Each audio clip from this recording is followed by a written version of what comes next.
CKB for life, Derrick Lewis, Nunes. Like, I'm gonna enjoy this shit. CKB for life. I'm taking Brandon Moreno. Got my Mexican flag. Imagine. Anybody can say whatever the fuck they want about the fight, but at the end of the day, these girls do not like each other slightly. Out the medicines. We've been on that rock star regimen, knowing that I'm heaven sent, higher than I ever been. I got a problem with. What's going on, guys, and welcome to Totally Blitzed Podcast. This is the Fight Club. We talking UFC 277 and American Airlines, Dallas, Texas, Pena versus Nunes 2, with Moreno versus Kai France interim title shot on the line as well. Before we get into all that, go down, do us a favor and like this video. Go down, do yourself a favor and subscribe to the channel. But let's get into it. I'm Paul, pick and win and Concha. I'm already a few shots, a couple beers deep, UK beer. And who's with me? You already know it's your boy Kev, Water Boy Savoy. Nigga on the motherfucking screen right now, doing everything big and everything. Yes, sir. We got us two today. We're talking the main card of Pena versus Nunes 2, UFC 277. Honestly, not going to be the highest selling card. Probably not your favorite card. But there are belts on the line, and it is pay-per-view, so you know we got to talk it. Yeah. Put some respect on my motherfucking UFC 277. I'm watching the prelims for this one, too. Fuck what you heard. Yeah, there's those MMA junkies over here. We love a good fight. It don't matter what the name is. You could put motherfucking Concha versus motherfucking Cyborg on that motherfucker. I'm watching that bitch. Pulling up. I'm pulling up too, apparently. But honestly, I think this fight, I don't know. I think they actually lined this card up pretty well for the main card. But first fight on the main card, Magomed Ankalaev versus Anthony Smith. We got a pair of light heavyweight title contenders, number 4 versus number 5. I mean, this should be a good fight. This is both fighters like to stand and fight. Anthony Smith does have a good ground game, but he doesn't usually go towards it. He usually likes to stand and bang with you and then take you to the ground if he gets a knockdown or some sort. So it should be honestly a good stand and bang fight.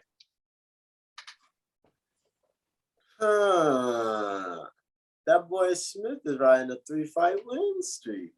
Interesting. But like, I don't know too much about them boys. But all I know is if you've only lost to Rockets, Glover, and John Jones and Thiago Santos, you're not that bad. These are all strong names in a wide open division. And like pretty much whoever wins or loses this fight is gonna go to the either become the number 1 contender or go to a number 1 contender fight. Because like there's not much to do in this division. So like I think this fight matters. Like no matter what goes down, I feel like it's gonna be it matters, and I feel like that's gonna be what maybe pushes this stuff. And this might be the fight that like surprises everybody and gets a tone started. I'm just saying. I want to say, so I love Magomed Ankalaev, 17-1. His one loss to Paul Craig, even though he was winning the fight, got him down. Like Paul Craig's like Oliveira. You knock him down, let him get back up. Because if you go towards the mat, you chase that win, just like Magomed Ankalaev chased that win, you will be submitted. And so I don't hold that loss against him as a learning experience. Since then, he's riding an 8-fight win streak. He mixes everything well. I wouldn't say he's good on the ground. So, like, that's probably an area where Anthony Smith may be able to get him. But he does show good takedown defense because he loves to stay from the outside. He controls the pace of the fight because he's usually the better striker, and the better striker usually controls the pace on the feet. I respect it. Anthony Smith, though, I'm not too sure how I feel about it. I mean, those are not bad losses, but then again, his wins in the 3-win streak is the Ryan Spann, Devin Clark, Jimmy Crute. Like, these are not notable names. So it's kind of like, to me, I won't say gatekeeper because I feel like I overused that word. But I mean, he's number 5 for a reason, and I think Ankalaev really is that kind of dude who should be top 5, even though he don't have the greatest ground game. So I kind of like Ankalaev in this fight. I mean, the odds show he's a minus like 400 or 500 favorite, so he's the biggest favorite on this card. It's kind of like, does Anthony Smith have that IQ and veteranship about him? Because Ankalaev is still kind of new. He's kind of beating nothing but trash cans on the way up. He did beat Thiago Santos, but Thiago Santos did knock him down in like the second round. And Thiago Santos throws wild shots. He's not the cleanest boxer. So for someone who's great on the stand-up to get caught like that, get knocked down, it is kind of worrisome because Anthony Smith's a vet. He has like 40, 50 fights career-wise, doesn't lose a lot. But you really don't see no takedowns in this fight.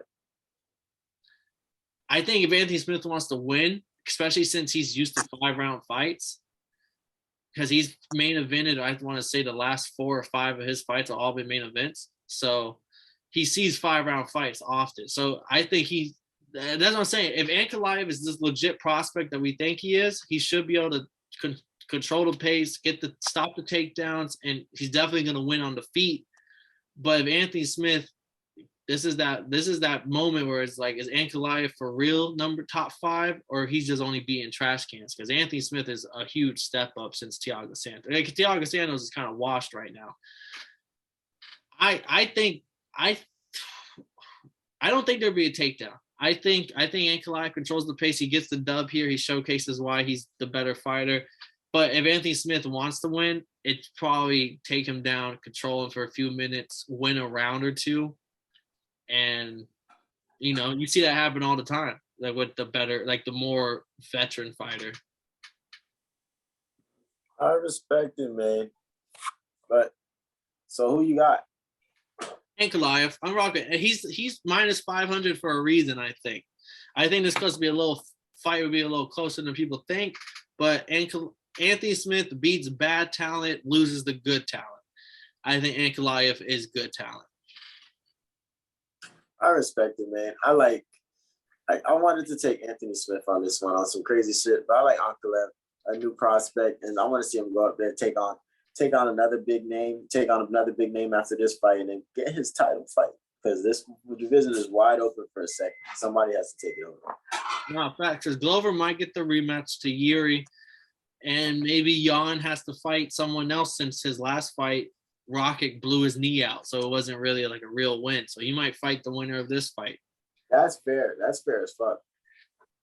On to our next fight. This might be fight of the night, just because those little weights, they like to throw. They like to bang. They throw fast hands, and they usually look really good. So we have Alexandre Pitajo versus Alex Perez, number 4 versus number 6 flyweight. Another little fun fact, Pitajo was on The Ultimate Fighter, and Alex Perez was a Contender Series fighter. So this is... Oh, bro, you understand that, like, I read that in the notes, and I was like, what? I didn't see him on The Ultimate Fighter this year, and I was like, oh, they were past people. Yeah, and Alex Perez is arguably the best Contender Series fighter ever, because he has had a title shot. He's 6-1 since The Ultimate Fighter. 6-1 since The Ultimate Fighter. That's a great record. And he gets to fight against Figueroa, gets submitted in the first round. It's understandably that Figgy is the God of War for a reason. But he's a wrestler that boxes really well. So that's always good. He does everything pretty well. He's looked good in fights. The only thing that I think is kind of scary is he hasn't fought in 2 years. 2020 was his last fight, which was against Figueroa.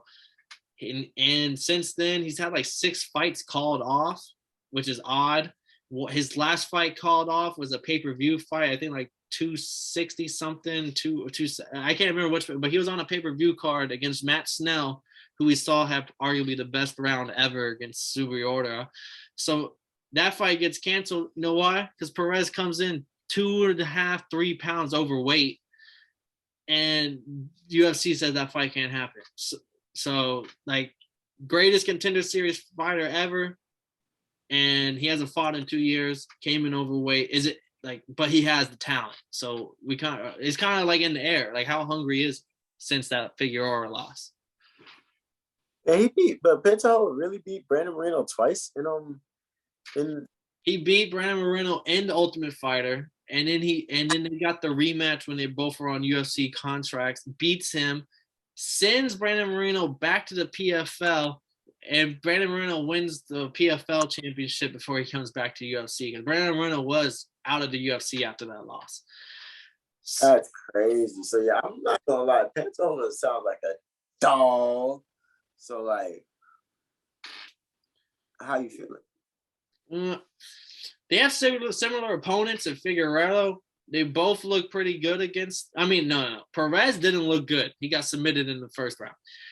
Pantoja beat who's co-maining this card, Moreno, twice.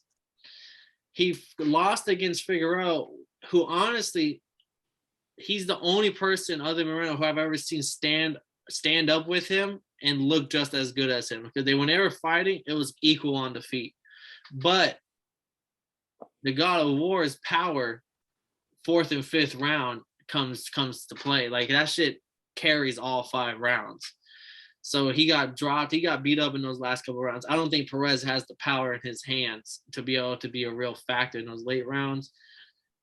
I like Pantoja. I think it's a little his career is weird because like what happens? He wins this fight and then what?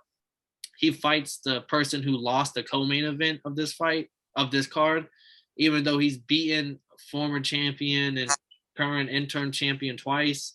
Like I think he's just kind of in that weird position where like I know he's really good, but he might be stuck fighting these number 6, number 4, number 3 guys for a little bit. So wait. Oh yeah, we're gonna keep going. But my question is, how the fuck does this shit work, motherfucking? Because are the people from the Ultimate Fighter not fighting on this card? No, this is I think the first, maybe the second, but this is not often where the Ultimate Fighters, the people fight before the season ends. I think this is honestly the first time ever that Pena versus Nunes, who are the coaches, and usually the coaches is the fight that happens after the Ultimate Fighter or on the finale card. They're fighting now. But I think it's also because they had to set up for 280 and they had to set up for Madison Square Garden's card. And they wanted these 2 ladies to be a main event. They didn't want to be a co-main event. So like they weren't going to main event Abu Dhabi and they weren't going to main event Madison Square Garden. So we had to throw them in a little early. Okay, so that makes sense. You answered a lot of questions for me. The Ultimate Fighter finale is a fight night card. Thiago Santos, which is coming up, and then we talked to him already twice, but he's on this card. But his fight night card coming up in August will be the Ultimate Fighter finale. But what's your pick here? Because I got Pantoja. I think Perez's ring rust will show. He's a great. I think Pantoja does everything Perez does a little bit better. He's a better grappler, and he's the only person I've seen that can stand and bang with Figueroa for other than the person on the co-main event, Moreno, right now. I respect it. I gotta take Pantoja just off the fact that like I'm a firm believer in that you can't get better at something that you don't do. So like everybody we've seen come back so far this year hasn't looked the best. So like gets Alex Perez, we'll see what he looks like. He can probably set some stuff up and get some good shots in. And the other thing is the 2 people he's beat, Brandon Royval is number 5 in the division, and he submitted Brandon Royval in like the 1st or 2nd round. And Royval is probably top 3 in this division in the ground. So for him to get an armbar submission on arguably one of the best grapplers in this division is like, oh shit. And he beat up Moreno. Like he just has this crazy resume where I can't go against him. On to the big boy. So we went from the littlest division to the biggest division. Derrick Lewis versus Sergei Pavlovich, number 5 versus number 11. You know it's a pay-per-view when every fighter on the main card got a number on their name. Right. Derrick Lewis, former interim champ, most KOs in UFC history, taking on Sergei Pavlovich, who honestly has looked like a Terminator since coming. His whole career, he's been a Terminator, just walking people down and throwing a lot of shots with a lot of power and KOing everybody. I think he has like 12 KOs in 16 fights. Damn, that's a lot. My question is, how many motherfucking knockouts do you have to get to have the most knockouts in UFC history? I don't have the number in front of me, but I think it's 18. I think he has 18 KOs or 6. It's double digits for sure. I know a comment warrior will let me know I'm wrong in the comments, but I know he has the most. And I thought it was just most in heavyweight history, but then I come to find out most in UFC history. So I do put a lot more respect on Derrick Lewis's hands than what I originally did. Even though I put a lot on his hands prior. It's not like I disrespected his hands. So how do you feel about Derrick Lewis's last fight and what that lingers on to the new fight? It kind of scares me because he got knocked out by a fighter that I don't think has any place being a top 5 fighter in the UFC heavyweight division. He's entertaining. He's entertaining, don't get me wrong, but like skill set wise, I don't think he really poses a threat to anybody. So for Derrick Lewis to get KO'd by Tuivasa, it kind of, I'm like, do you have one foot out? You had a lot of injuries. You might think you can't beat Ngannou, and you don't think Ngannou's losing the belt. You lost to Cyril Gane, got KO'd, and it wasn't even a close fight at all. So like, you lost to the number 2 guy in the division. Like, are you at this point where you're okay with just being a name and you're not really taking it too seriously to go on another like belt run? Because then I might lean towards Sergey. But if you are the same Derrick Lewis that has main evented almost every card I've ever seen in my lifetime, because that man's been relevant for years now, then he might show Sergey, yo, there's levels to this shit. Sergey almost like Deontay Wilder to me. Yeah, his resume looks insane with all these knockouts, but who is it against? These people with no names and people that were once upon a time relevant 10 years ago. Now they're 40-something years old, and you should KO them in the first round. You're in your prime, and you're a Terminator. Paul, you just mean, man. You just don't let nobody get nothing, man. You gotta earn everything with this motherfucker. No, but this is what makes this fight great, because it's like, I don't know where Derrick Lewis is at in his career. And I don't know if Sergey is as legit as his resume seems. I like it. I gotta take Derrick Lewis though, because I liked how he looked in the tie fight. I felt like he could have. He was winning. He was banging. He just in that situation, it's whoever gets the cleanest shot, and Ty got the first cleanest shot. But then that what scares me, because in that same. If he has that same thought process, I think Sergey gets it, because his numbers, like he throws 6 significant strikes per minute, or lands 6 significant strikes per minute, which is insane for a heavyweight. He has like a 6 or 7 inch reach advantage against Derrick Lewis. He has like an 81-inch reach. That's why I call him a Terminator. He's just a big. He could play defensive end in the NFL if he was a football player. Like, he's a big motherfucker, bro. And his hands are semi-trucks. So, like, if he wants to go to war with Derrick Lewis, I think he wins that. And only way I see Derrick Lewis really winning it is if he uses, and what I said against Tai Tuivasa, you want to use your wrestling. You want to be the smarter MMA fighter. You want to beat him in MMA. Don't stand and bang with somebody who's 8 years younger than you, with a lot more KO power, a lot more speed, and a 6-inch reach advantage. And for that reason, I'm taking Sergei Pavlovich. That's a beautiful take, man. I couldn't say anything. Wow, you taking Sergei? Yeah, that's crazy. I want to say Derrick Lewis, but like my gut, not my gut, but just like, why am I picking Derrick Lewis other than I think he will use his wrestling? He betrayed me last time and didn't use any of that. I believe it was a hype, though, just because I remember watching that press conference, because I was one of the first cards I watched. And they was just like, if we're going to stand and bang, then let's stand and bang then. Because they had nothing but respect for each other, and they was entertaining and stuff like that. So I really hope And he comes in there and he just he comes in and he's the better MMA fighter. And I got to take Derrick Lewis on this one. And I bet.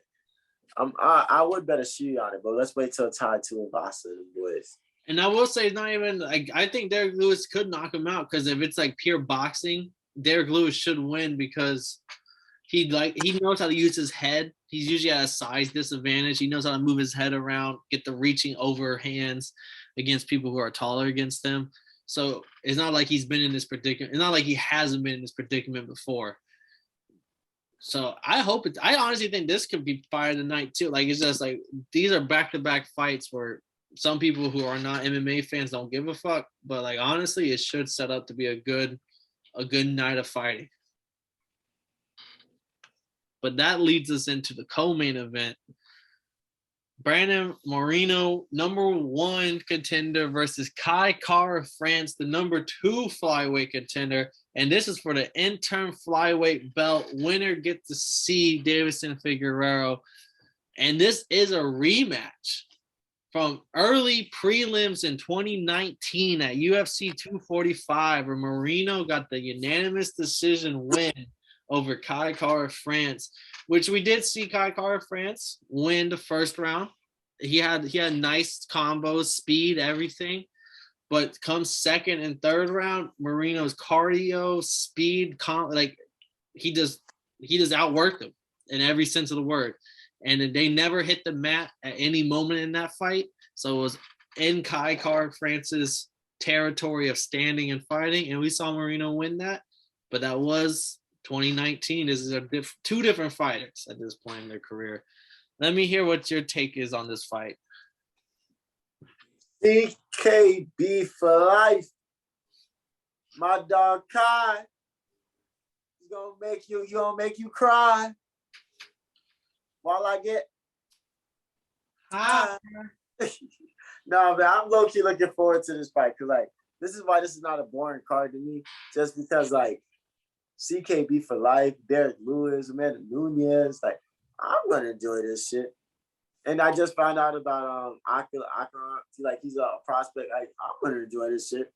But when it comes to Kai versus Moreno, I see Moreno was actually on one of the original card. I got to see him versus God of War. That was a dangerous fight, and I got to see like, damn, these motherfuckers are banging. And he's just that good. Like he's gotten that good. I was shocked to hear that somebody beat him twice and tough. But Kai gets better. Is getting better by the day, like consistently. And his training, his fucking trainer room, this man's Adesanya, Volkanovski. He got some bosses in his motherfucking room with him. And, so, and like, he added Peter Yan to the mix. Yeah, God damn, I feel bad. Damn, Sean O'Malley, he was doing so good. Why you had to say yes to that one? But I want to talk how good Brandon Moreno is, but Kai, that's my dog, CKB for life. And I just want to see him go out there and put on a good performance. So how could Kai win this fight?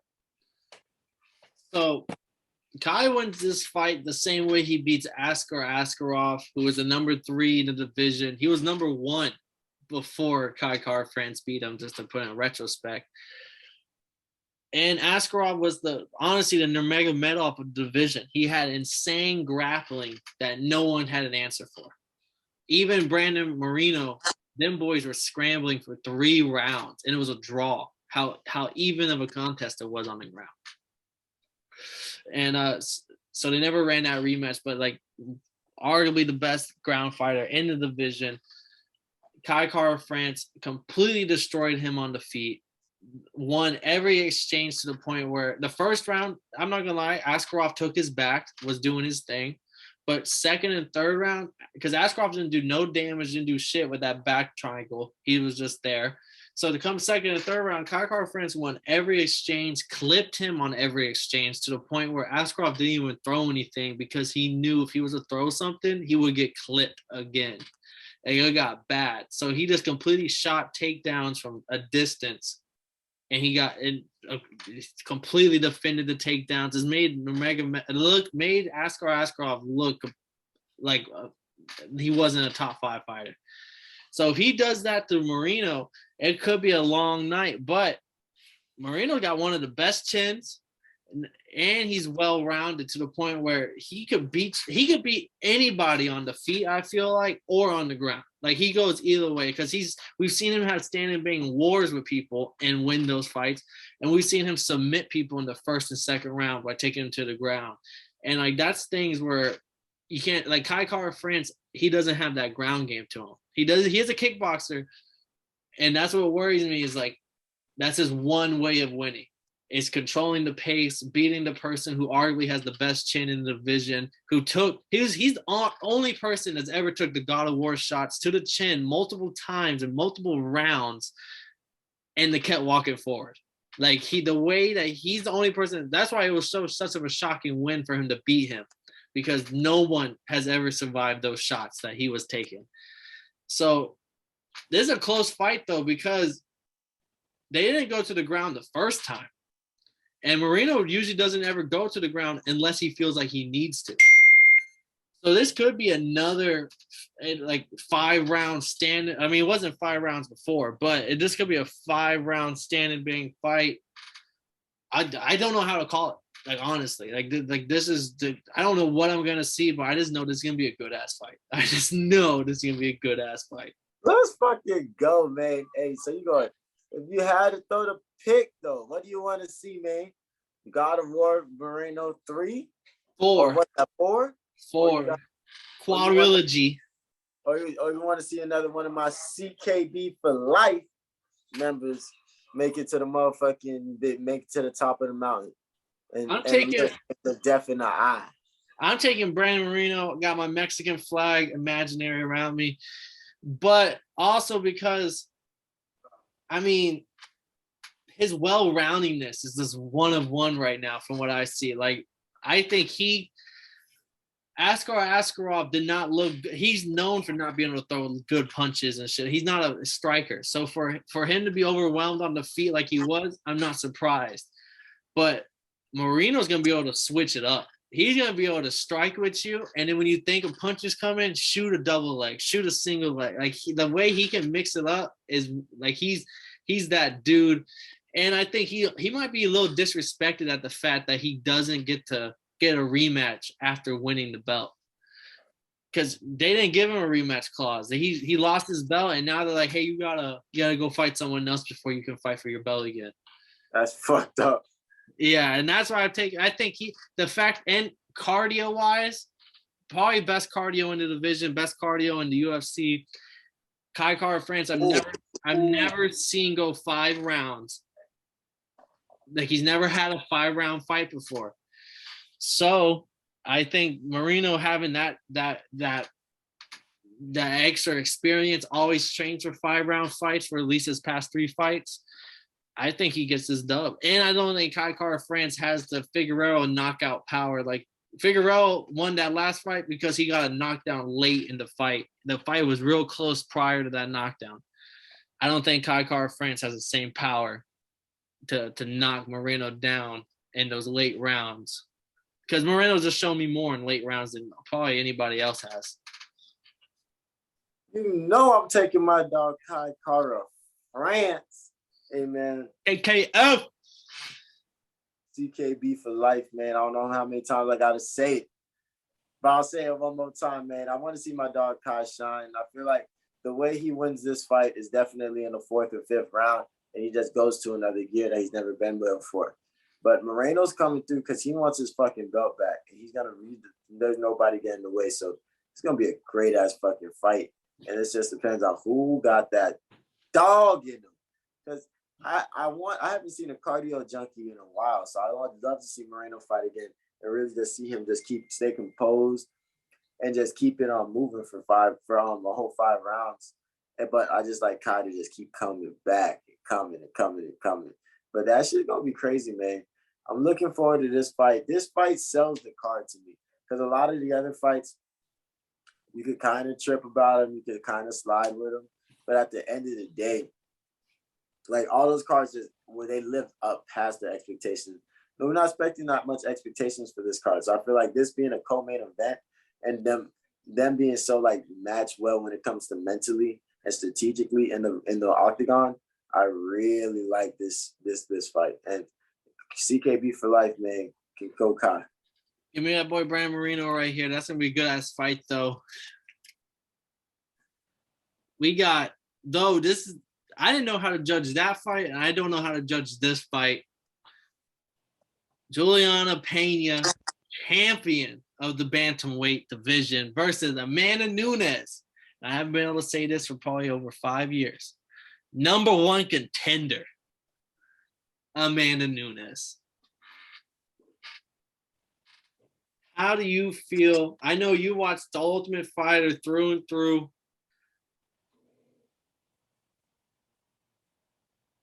How do you feel? So my thing about this fight is, right, anybody can say whatever the fuck they want about the fight, but at the end of the day, these girls do not like each other even slightly. I really thought if you watch The Ultimate Fighter, you can see that they only talk to each other when they absolutely motherfucking have to, and it's not more than a sentence and a half. Like, this is a beef. This is gonna be. And the thing about Julianna Pena, she likes this light. She's not gonna give this up for nothing. And Nunes is coming in with a mission like, yo, you're not on my level. So I feel like this is gonna start off as a straight up just slobber knocker, crazy. Like, this is gonna be beef. And like, if we look back at the first fight, I don't like how Amanda Nunes really looked. Like, there was like there's just certain things that you just be like, that's just not S at all. Like, if I found out she was hurt or there was something going on, like, I wouldn't be surprised. I'm not giving. She didn't put that shit in. She didn't put nothing else for the world for that. So like, no excuses. But like, she just gave up her neck. Like, I look at Glover, like, they gave up their neck. I don't think she was winning the fight like that. But like, did you think she was winning the fight? No, I think she won the first round. It was still the second. It was still so early. Like, it's hard to say who would won that fight because Pena did. In my opinion, she let Nunes work herself out in the first round. And Nunes definitely, I think, won that first round. And in the second round is when Pena started throwing that jab and just then taking the wrestling clinch and taking the back. It's just like, let her work herself out. So I don't know who would have won that fight going deep into it because it was so early. That's real, but it's just the mindset that they're both coming into. I think that's going to be the scariest thing because Nunes is coming in to fuck some shit up. They're prideful, both of them. And I feel like they both feel like they can do better than both their performances. I think the first fight reminds me of, or at least comparable to, like Buster Douglas versus Mike Tyson, whereas Amanda Nunes was the Mike Tyson of that thing, and she was the GOAT convo. She was top of the world. No one could see that skill set. Leading the race for so long, you don't look back to see who's behind you anymore. And Pena came in, and she was that first real. I won't say she was the better fighter because I think Nunes was the better fighter in BJJ and striking. Like, she has things where she's better, but Pena was the first real hump that we've seen in a long time. The first real resistance that we've seen, like how Santos was Shevchenko's first resistance in a long time. And like, you're not used to it. So then afterwards, you don't know how to respond in the second round. You don't know what to do. You've never been in a rear naked choke position in probably 5 years. So you didn't know, like, so shit happens.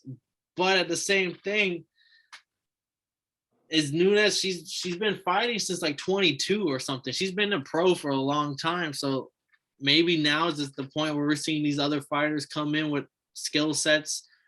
We've seen it sometimes where, like, you might not be the better fighter, but you have ways of winning and you follow that game plan really well.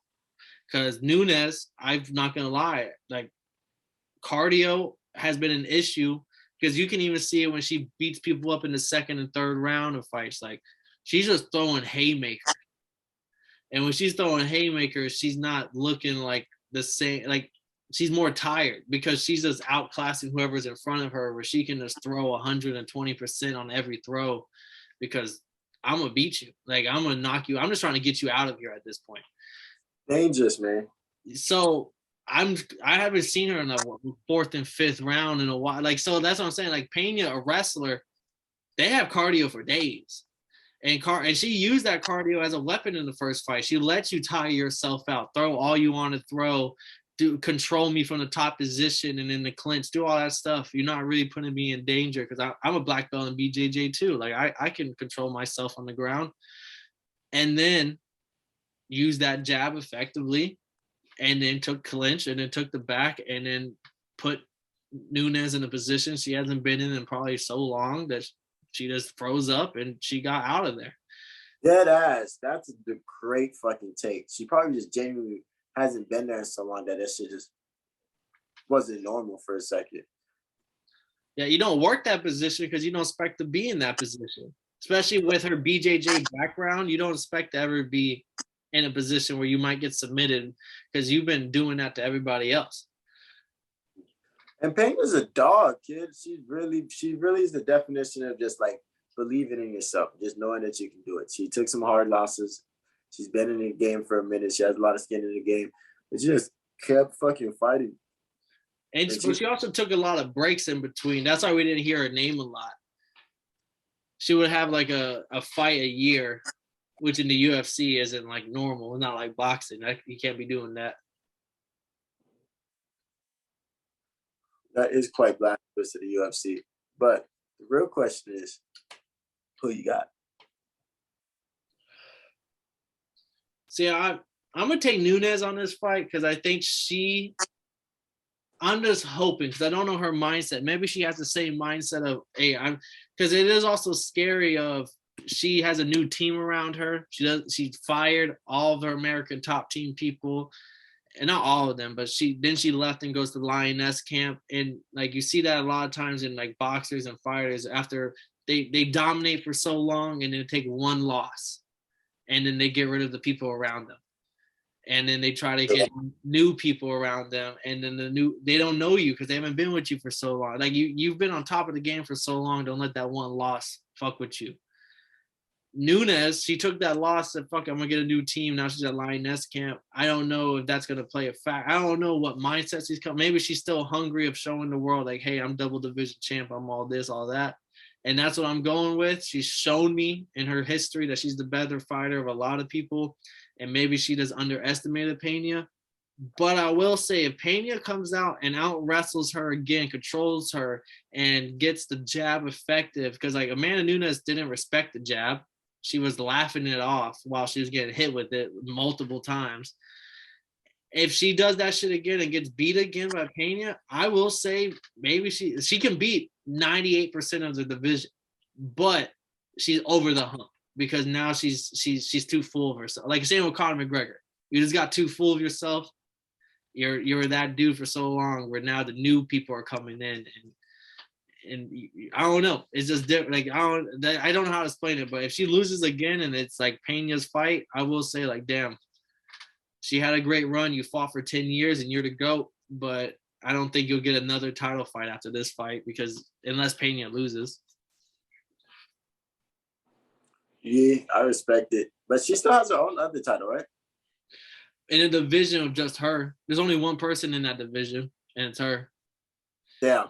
It was the division that was made for Chris Cyborg, and then she dismantled Chris. It's the biggest division. It's like 145. No woman is that big. So she won that one. And that's why this belt means a lot to her, in my opinion, because she can't defend the other. Honestly, that's a division. If Amanda Nunes doesn't win this fight, my division might just go away because there's no other fighter in that division, no one to defend it. There's nothing left for it. The only thing it was good for was to say Nunes is a 2-division champ. Yeah. And Chris Cyborg is in like Bellator or something now. Like the only other person that fought in that division is not on the promotion. That's facts. But hey, man, I'm taking my dog Pena, man. I'm not gonna lie to you. I was gonna pick the opposite of whichever one you did. I was rooting for Team Pena, the whole Ultimate Fighter. I like Nunes, but I just want to see if Pena can do it again, man. She can find a way to win because that's the heart of a champion.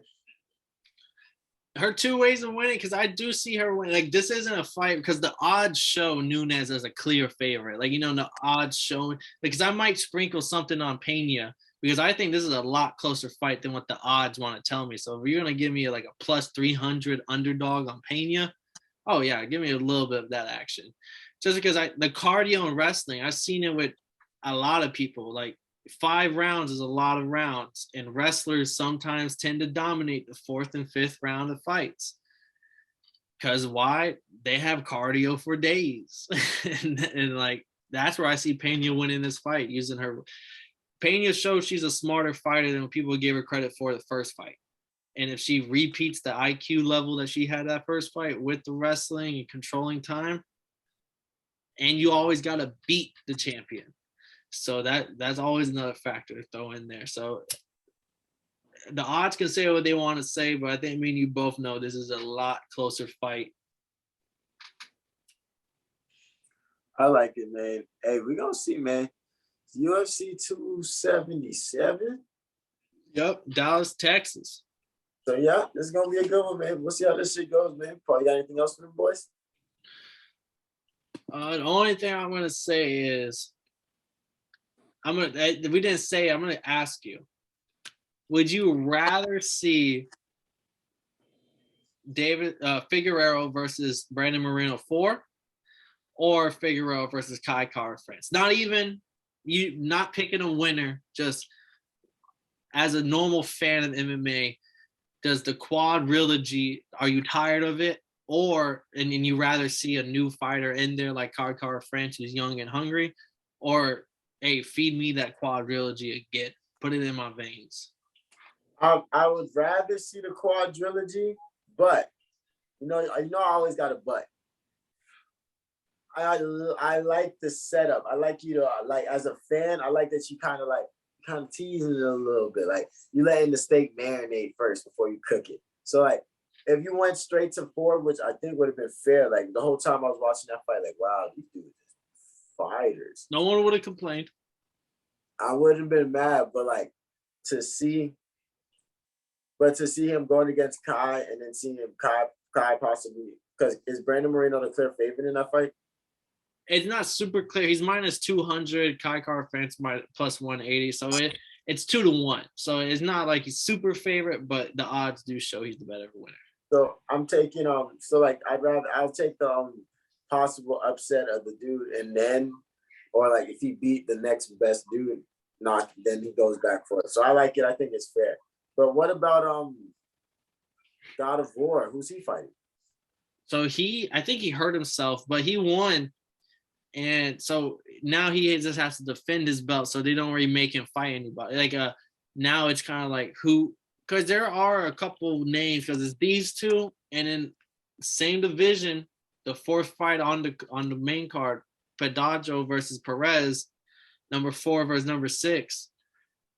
They might he might have to fight one of them eventually in like the next one after that. So like he's kind of at a point where he's just fighting the people that are going to give to him. Like he has to wait for the person to be fed to him, because everyone thought Moreno would get the title to like a rematch right afterwards. So when they were like, no, we're going to have an interim belt first. We'll figure out who you're, because then Askarov versus Kai Kara France happened. And they're like, whoever wins that will fight Brandon Moreno. So Figueiredo's just kind of been waiting in the sidelines. Like, well, whoever, I'll fight eventually, like Nagano. And like Tom Aspinall's fought twice since Nagano's last fight. But like, we just kind of waiting. Like Nagano just has to play the waiting game until like he gets told this is who you fight, sign a contract. Here you go. I respect it. But hey, man, it's going to be a doozy. No, this will definitely be a doozy. I would fight of the night honors. I would say either goes to Moreno and Kai Kara France, because I see that being possibly a stand-and fight for 5 whole rounds. Or I would say Pedaggio versus Perez, the other flyweights here. I think they might stand and bang for a couple of rounds. Maybe Derrick Lewis and Sergei Pavlovich, the heavyweights, stand and bang.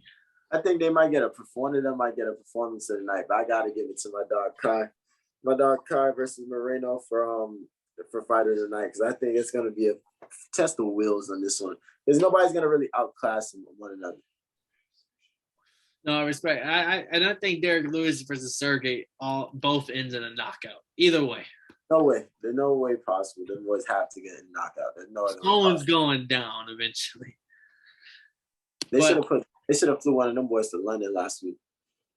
Facts. But you heard it here first. I'm actually on my last sip of my chocolate stout, and I'm leaving UFC London in the past because we're looking forward to UFC 277. This has been Paul Pick'em Win'em Concha, the Scouser. Scouser. And I've been joined with that boy, Kev, Waterboy Savoy. And that happened UFC 277. And in case you didn't know, now you know, motherfuckers. Yeah. Got a problem with being problematic. Get the light beam on me, ready for electrostatic. Don't you step into this box if you're not batting. Then my gang got tools, you could call them boy crap. Man, this gang got rules, man, you better watch your passes. This ain't nothing.